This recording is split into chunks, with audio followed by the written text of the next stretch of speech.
Good evening, Grand Community. I come your way again this 17th day of November 2025.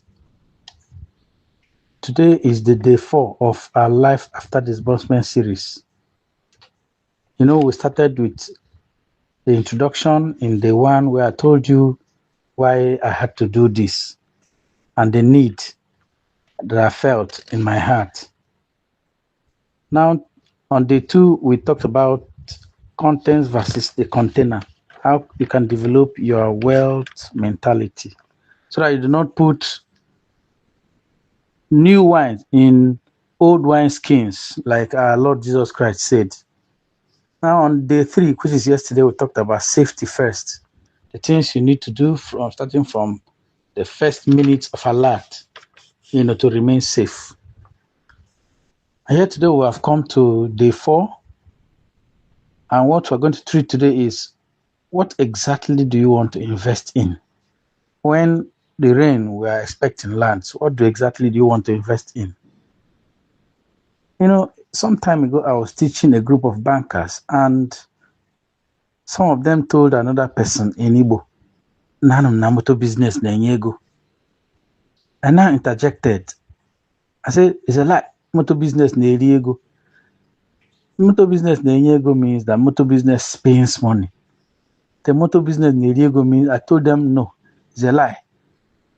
Motor business drains your pocket."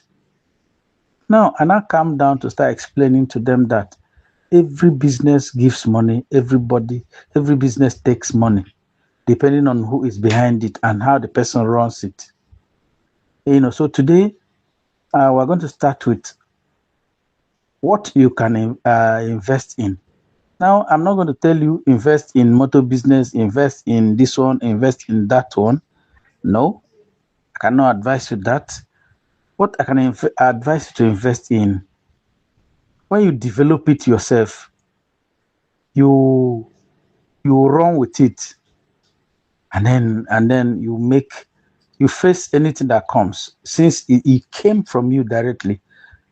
Okay, so how do you know what I want to invest? First of all, I will advise you invest where you have passion for. What do you like doing naturally? What do you love doing naturally? What skills do you already have? What have you been thinking? I wish I have money, or I would have done this, I would have done that. Again, what experience do you have already?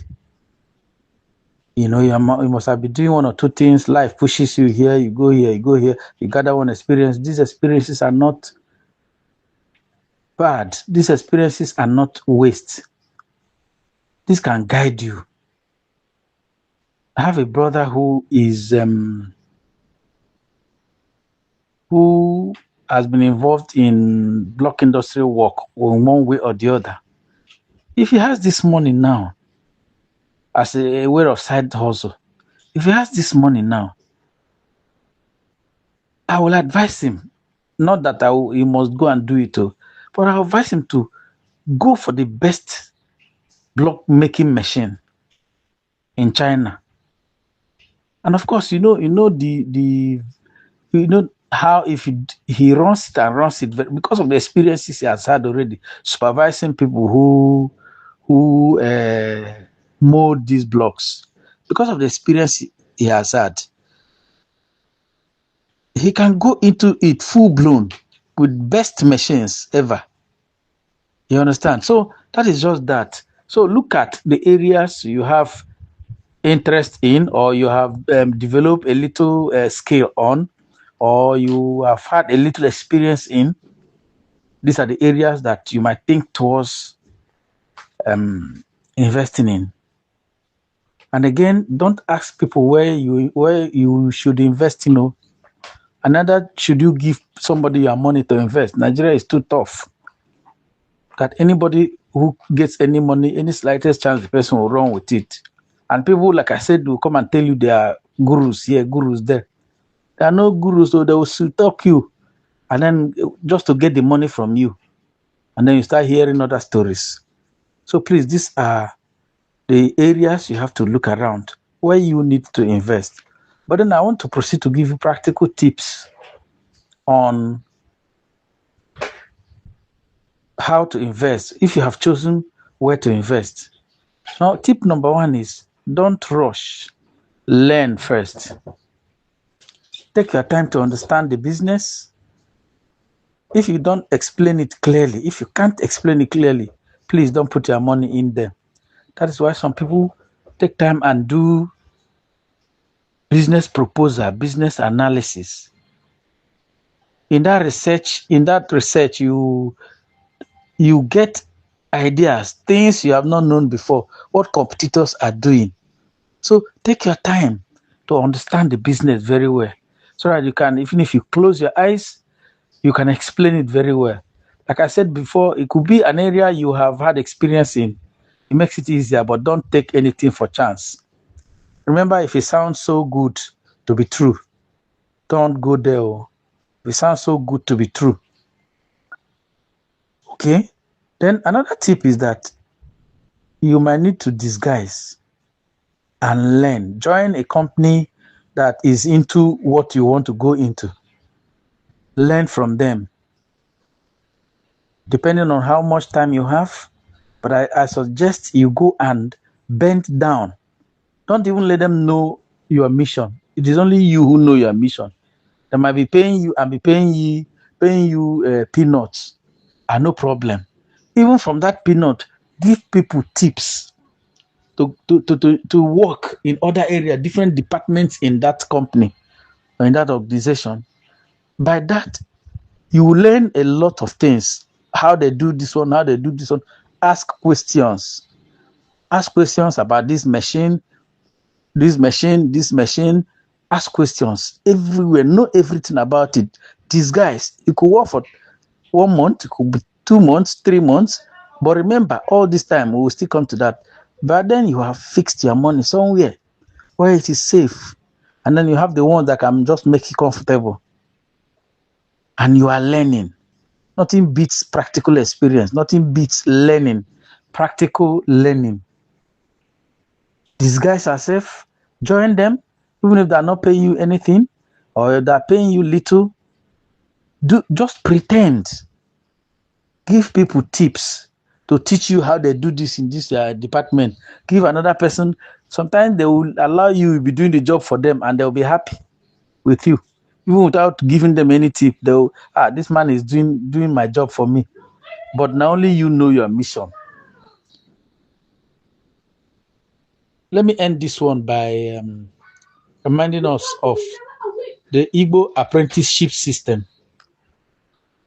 You know, a boy will go and stay under a master, boy. In fact, somebody has even, I read sometime that even Harvard University is adopting that system of business, of building a business.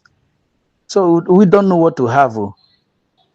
You know, somebody else wrote a project and called it, titled it UNN, University of Nkwonewi. What do they mean? The boy will go and join his master and become a boy, serve the wife, clean the house, wash plates, sometimes cook food. Early momo, he has finished all these things, he will rush to market, and then the master will introduce him to his suppliers, his merchants. He will do all these things. Sometimes he will have junior apprenticeship. He will learn leadership. They will learn all these things, how to lead other groups of people. You know, after some years, they may say 5 years, but within 3 years, he has learned the market too. The master will go and open a shop for him somewhere. It is still the master shop, but he will just be handling it. And he will be delivering money. The master will be giving him goods. He will be delivering money. It will be like the master's extension. But it is him running it. By that, he has known everything, the intrigues, the A to Z of the business. Where you go, you get goods. best of the goods. Where you go, you get this one. Where you go, you get this one. The various markets that you go, the seasons and all these things. He learns it and learns it very well. Then after the agreed time, the master we settle him, get a shop for him and open and give him goods or give him money to stock up. Now the advantage is that he has learnt it and learnt it very well. Even some suppliers can give him goods on credit. They supply him goods on credit because they know he knows it. So that is the apprenticeship system. This is exactly what I'm recommending. If you can, go and join a company that is into what you are doing. Study them. They will be your competitors at a time. Study them, study their marketing system, study their production lines, study everything about it. If possible, work in every department. You are learning, you are absorbing a lot of things. So that is it for that. Then the next tip is build a strong financial foundation first. First of all, you pay off your debts now and have peace in that area. Then keep away emergency funds. I call it life assurance fund. In fact, not even emergency. Build a life assurance fund. Invest in treasury bills, high quality mutual funds, federal government bonds, FD in good commercial banks. The other time, one of our admin was giving us analysis of what you can do to keep a life assurance fund. Assuming you have 2 bags or even 1 bag, and then you take away the portion that is meant for community project. The remaining one, you can now take a reasonable amount and fix. That one alone will be generating something that even while you are learning, while you are trying, something that you can use to feed yourself. You live large, comfortably. Imagine you fix just 200 meter, at an interest rate of 8%, or let me even say even 5%. If you calculate it, I have not done the calculation now, but if you calculate it, I'm sure it will deliver millions. That one is sure. While you are still making preparations, you're already earning heavily. So that is it. Keep away these funds, and then before you start, and remember, you don't test the depth of a river with both feet. If you want to test a river or a stream, is this one deep? You don't carry your 2 feet and go and put there. You test with one now, so that if the thing is getting bearable, you jump out. In the same way, don't carry everything you have to go and invest somewhere. Take it bit by bit. Learn from it. Don't jump from place to place. A rolling stone gathers no moss. Don't be a jack of all trades, master of none. Concentrate, learn, make mistake there, correct your mistakes, and move on. You understand? So that you don't just try here. Then when you have moved on and you have seen that things are moving in that direction, you may still make other mistakes, correct and move on. Even if you lose the initial money you put, you have learned some mistakes. You have learned some invaluable lessons. And then start diversifying a little bit. When you have solidified where you are, you can now start diversifying to related products or related things. But at least you have made some mistakes, some management mistakes, and then which you would have learned from. Okay, so that's about that. Another one, consider real estate. I also watched a video where somebody said that everybody who become a billionaire has some parts of his investments in real estate.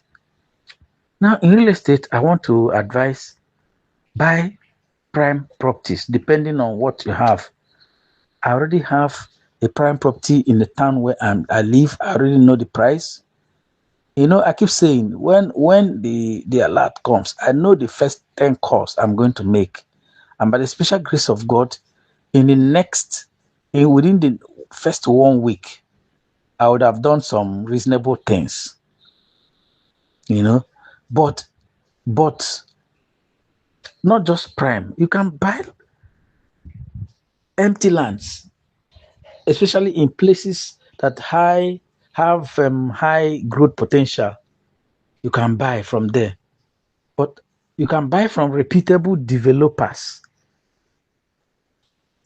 And then another important tip here under real estate: verify titles carefully before buying. Some of us don't know how C of O looks like. Try use a reputable lawyer. Don't mince money, or don't look at how much am I going to pay now. At the long run, you benefit from it. At the long run, you gain. Another one: don't buy and wait. Buy and occupy. I had a friend, somebody who bought land through me some time ago, and he paid part of it. And then he has not paid all. They have not even signed the agreement. He said he gave me money to go and get boys to level that place. That's one. To know if anybody will come and ask question. Two, the next level, he now sent me money to go and buy, I think, either 1 or 2 trips of sand and put it and deposit it there. All these things are strategies. I have learned from it. I've had a little experiences, and each time I keep storing those experiences. What did he do? What is the implication of what he did? If that land has any issue, he will know ahead of time. It will not just be the small money he paid. And then we did it, and after a week or 2 or 3 weeks, I've forgotten. Nobody came to say, this is my land, this one. And he now paid and then signed the agreement.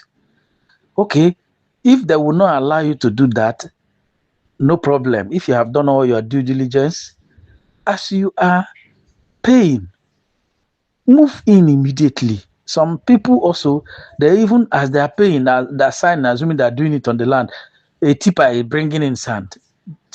Occupy immediately. Don't wait for tomorrow, next month. To avoid stories that touch the heart. You are buying a land, especially a vast land in the bush, a farmland kind of. As I buy, hey, start creating road, start making noise. You are buying from a community, start building roads at least. Then blocks, as you are talking, blocks are coming. This is how some people do it too. I've learned from it. If you buy a land, for instance, that is in the town, I've also learned this from my friend, that is inside the town.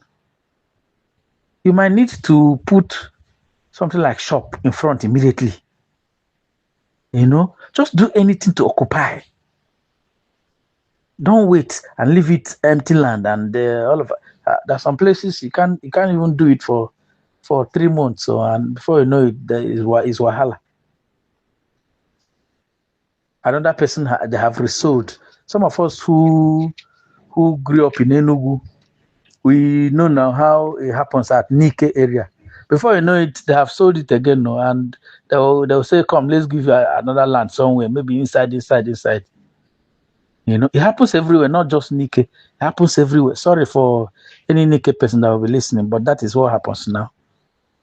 It happens everywhere. In Delta, it's even worse.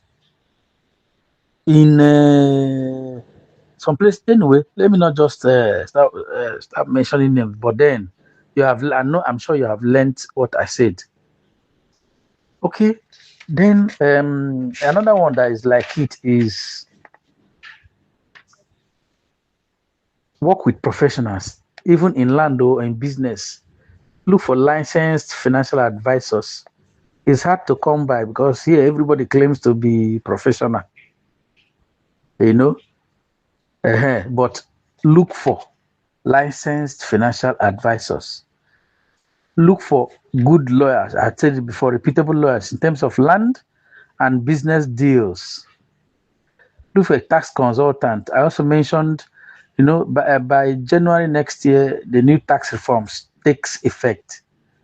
I'm still studying about it. I have a customer who also wants to find out what are the implications for big business owners with small margin who do big turnover with small margin. I'm still studying about that. Look for qualified recruitment companies for hiring. They already know the questions to ask, they know the tests to ask for a particular skill. Don't just do it alone. Don't do it on sentiment. This is my brother. Sorry, this is my friend's son. My friend is late now. I am very pained that my friend is no more. Okay, so let me give his son work. La foul. Please don't do that. Help in the areas you can help, but not for them to come and chook head in your business. So that when they make a mistake, you, out of sentiment, you not punish the person. That is unprofessional. Another one, please, in terms of business, please, as much as possible, avoid your relatives in your business. Remember, I told you yesterday that you can settle them if you still have some money to buy some slots for them. Good. If you can't, when you get your own, when you remove the money for community project, the remaining one, make accommodations for them. Let them go and hustle on their own, and not to come and pack themselves in your own business. When they will commit fraud, or when they will do something that they need to be punished, or even their boss, assuming you are not their direct boss, if they do something, they will think, after all, this is my brother now, you no go do me anything. Please let us avoid that. Look for professionals, but help your relatives. Let them start on their own. Guide them to start on their own. I've told you of a brother, my brother, who has an idea in this block industry. I might not do it myself, but I'll guide him to start. I have another one. I think I said it yesterday. Who were in school learned how to do paint. He paints houses. After school, there was no work. After service, he went and learned it. I told him, go. I didn't know a time was coming. A time like this will come. I told him, go and learn it very well, how to manufacture paint. Go and learn, ask questions about machines, the various types of machines, the best machines, and their prices. That was some years ago. I didn't even know that a time like this will come. I will encourage him to, hey, go deep into that, because he has experience there. He has a skill there, painting. He has even produced his own paint sometime, and he had a shop that he sells his own paint. This is the time to go deeper into it on a very, very big scale. That one does not have any business in my own company, for instance. He has his own, he faces his own life squarely. And by the grace of God, if he does well, anytime we come now, we come for brothers meeting. He will pull his Jeep here, I'll pull my own. Another person will pull his own. That is it. Not for all of them to come and choke their head into your own business. Please, I think that is. I have said enough about this.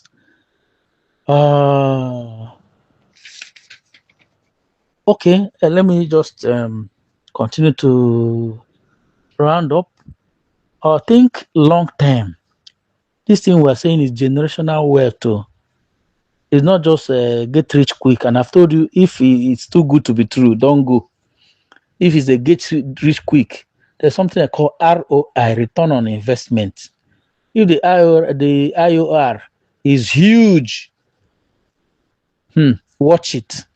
If the what they call payback period, that is the time when you start the business and when you start reaping. If it's just quick, watch it too. We're talking of generational wealth. Think in terms of 5 years, 20 years. Think in terms of not quick wins. Think in terms of wealth that you bequeath to your next generation. Not just giddy. Something that will give you stable, passive income. So far, so good. These are the tips I want us to internalize and archive, and then go back to it. It might not be all low. It might not be a complete guide, but this is a little guide.